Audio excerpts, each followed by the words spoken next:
पाकिस्तान तहरीक इंसाफ और उसके लीडर इमरान खान के साथ बदतरीन जुल्म हो रहा है। एक शख्स को उसके पूरे लीडरशिप को आप जेल में डाल देते हैं, उनके पार्टी से आप इंतखाबी निशान छीन लेते हैं, वो 2/3 मैंडेट हासिल कर लेते हैं, आप वो छीन लेते हैं, उनके खवातीन की सीटें आप छीन लेते हैं, आप उनका हक एहतजाज छीन रहे हैं, अब आप उनके कारकुन से हक की जिंदगी भी छीन रहे हैं। ये मेरा घर है, इसको तबाह ना करो, निकल जाओ इससे। वो यही तो कहता है। इनको शर्म नहीं आती अपने आप को जमहूरी कहते हुए। नाअहल और नालायक लोग हैं जिसकी वजह से आज दहशतगर्दी वो ऐसे सर उठाई हुई है कि काबू में नहीं आ रही, महंगाई ऐसे सर उठाई हुई है कि काबू में नहीं आ रही, और उसके साथ साथ लीगल राइट ऑफ प्रोटेस्ट को, इंसानों के हक एहतजाज को सलब कर रहे हैं।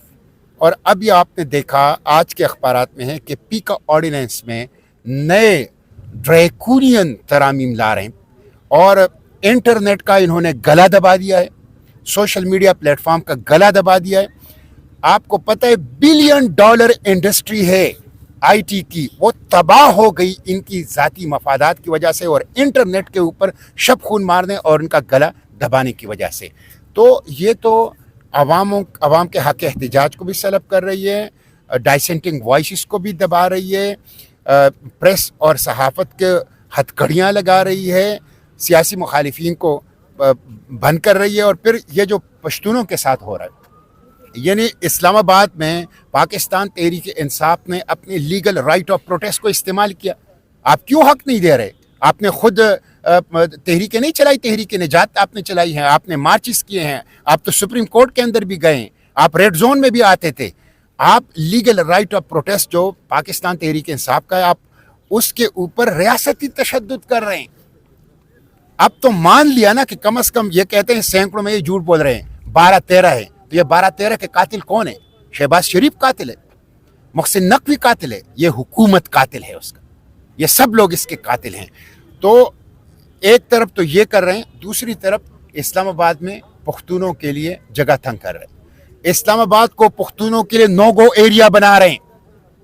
और वो गरीब पुख्तून जो बेरोजगारी से तंग आकर वहां रेड़ियां लगाते हैं, होटलों में काम करते हैं, दिहाड़ीदार मजदूर हैं, छोटे मोटे कारोबार करते हैं, अपना रिज़्क कमा रहे हैं, इस्लामाबाद पुलिस उनको दुश्मन की तरह डील कर रही है, उनको गद्दारों की तरह डील कर रही है। और एक दो नहीं, सैकड़ों की तादाद में उन गरीब पश्तूनों को, लावारिस जो वकील नहीं कर सकते, उर्दू नहीं बोल सकते सही तरीके से, उनको थानों के अंदर बंद कर दिया है, उनको जेलों के अंदर जाली FIR झूठे मुकदमात के अंदर उनको अंदर कर दिया है। मैं उनसे कहता हूँ, इस्लामाबाद पुलिस से, वफाकी हुकूमत से होश के नाखून ले, पुख्तूनों की तज़लील ना करें, पुख्तूनों की तौहीन ना करें, उनको दीवार से ना लगाएं। फौरी तौर पर इस्लामाबाद में इस्लामाबाद पुलिस के जितने भी पुख्तूनों को गिरफ्तार किए सबको रिहा कर और माफ़ी मांगे पुख्तूनों से।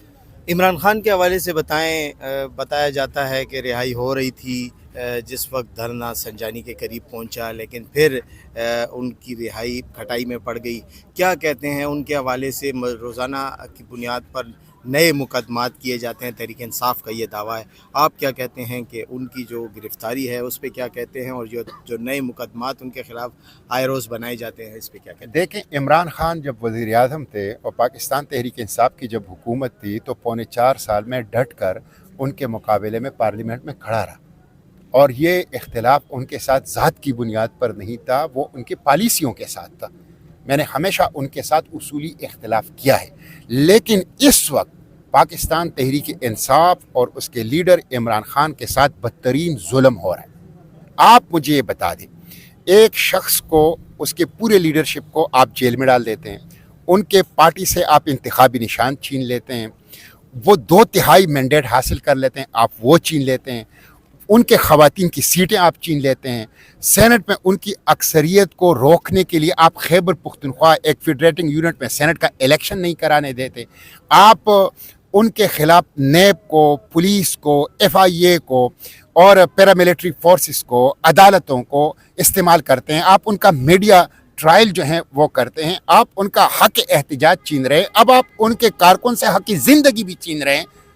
आपने क्या कुछ नहीं किया उनके साथ, क्या कुछ नहीं किया। लेकिन इन सब के बावजूद मैं ये बताऊं, एस्टेब्लिशमेंट के ज़ेर इंतज़ाम, एस्टेब्लिशमेंट के छतरी तले कठपुतलियों के ज़रिए से राज हुकूमत करना, वो ज़माना गुजर गया है। اب یہ نیا پاکستان ہے، نوجوانوں کا پاکستان ہے، سوشل میڈیا کا پاکستان ہے، آزادیوں کا پاکستان ہے. یہ جو ٹیسٹ ٹیوب سیاستدان ہیں، یہ جو فوجی گملوں میں اور فوجی بیرکوں میں اگنے والے سیاستدان ہیں، پاکستان کی نئی نسل کسی بھی صورت میں ان کو قبول کرنے والی نہیں ہے. اس لیے میں حکومت سے کہتا ہوں کہ وہ ڈائلاگ کریں عمران خان کے ساتھ، پی ٹی آئی کے ساتھ، ان کا مینڈیٹ ان کو واپس کریں، ان کے خواتین کی سیٹیں ان کو واپس کریں، خیبر پختونخوا میں سینٹ کا الیکشن ہونے دیں، اور ان کے جتنے بھی لیڈرشپ ہیں عمران خان سمیت ان کے اوپر یہ ایف آئی آر، یہ جعلی مقدمے، وہ جیل کے اندر ہیں اور آپ ان کے اوپر قتل کے مقدمے دائر کر رہے ہیں، مزید ان کے اوپر آپ قتل کے مقدمے دائر کر رہے ہیں، تو یہ واپس لیں. اس طرح نظام نہیں چلے گا. سینیٹر صاحب، ایک دفعہ آپ دیکھیں تو عمران خان کی جانب سے جب بھی مذاکرات کی بات آتی ہے تو وہ کہتے ہیں کہ ہم سیاسی لوگوں کے ساتھ نہیں بیٹھیں گے، ان لوگوں کے ساتھ بیٹھیں گے جو پاور میں ہیں. تو پاور میں جو لوگ ہیں ان کے ساتھ یہ سب کچھ کر رہے ہیں، اس پہ آپ کیا کہتے ہیں کہ سیاسی لوگوں کے ساتھ بیٹھنا چاہیے؟ وہ ٹھیک کر رہے ہیں. اس کی وجہ کہ سیاسی لوگوں کے پاس کوئی اختیار ہے. پاور میں جو لوگ، اس کی مثال ایسی ہے کہ ہاتھی شیشے کے گھر میں آ گیا ہے، تو آپ ہاتھی سے مذاکرات کریں گے کہ کس طریقے سے شیشے کے گھر سے نکل جاؤ. یہ میرا گھر ہے، اس کو تباہ نہ کرو، نکل جاؤ اس سے. صوبے میں گورنر راج کی باتیں ہو رہی ہیں اور یہاں سے علی امین نے چیلنج بھی کیا کہ آپ لگائیں گورنر راج. کیا کہتے ہیں ایسی صورتحال میں گورنر راج کس طرف لے کر جائے گا؟ دیکھیں، آپ پی ٹی آئی کو بین کبھی کہتے ہیں، یہ بین کر لیتے ہیں. اس بلوچستان اسمبلی پیپلز پارٹی نے اور مسلم لیگ نے مل کر، مسلم لیگ نے قرارداد پیش کر لی، بلوچستان میں پیپلز پارٹی کی حکومت ہے، وزیر اعلیٰ ہے، انہوں نے پاس کر لی، اور پاکستان تحریک انصاف پر پابندی. یہ کیسے جمہوری لوگ ہیں جو ایک پولیٹیکل پارٹی کے اوپر پابندی لگا دیں گے، قراردادیں پاس کرتے ہیں؟ یہ کیسے جمہوری لوگ ہیں جو ایک صوبے کے الیکٹڈ حکومت کو ختم کر کے گورنر راج نافذ کرنے کی بات، ان کو شرم نہیں آتی اپنے آپ کو جمہوری کہتے ہوئے؟ یہ جمہوری ہیں؟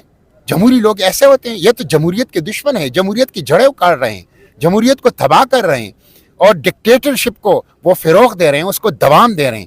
تو آپ پابندی لگا دیں، آپ گورنر راج نافذ کر دیں. ان ہتھ کنڈوں سے پتہ چلتا ہے کہ حکومت کے پاس کوئی مثبت، کوئی تعمیری چیز عوام کو دینے کے لیے نہیں ہے. حکومت بیک فٹ پہ ہے، حکومت پسپائی پہ ہے، حکومت شکست خوردہ ہے، حکومت پیچھے ہٹ رہی ہے. تو یہ کام بھی کر لیں. اس سے بھی نہیں ہوگا تو پھر کیا کریں گے؟ مشتاق صاحب، آپ کا گہری نظر رہی ہے اور اس پہ آپ نے فلسطین کے حوالے سے جو ہماری حکومت نے آواز اٹھائی ہے، آپ اس کو کتنا سمجھتے ہیں کہ کتنی آواز توانا ہونی چاہیے؟ یہ جو اٹھائی ہے یہ کافی ہے؟ کہاں آواز اٹھائی ہے؟ مجھے تو کوئی آواز حکومت پاکستان کی فلسطین کے حوالے سے نظر نہیں آئی. مجھے تو آواز آئی ہے یورپین ممالک کی، مجھے تو آواز آئی ہے ساؤتھ افریقہ کی، برازیل کی، چلی کی، میکسیکو کی، آئرلینڈ کی، اسپین کی.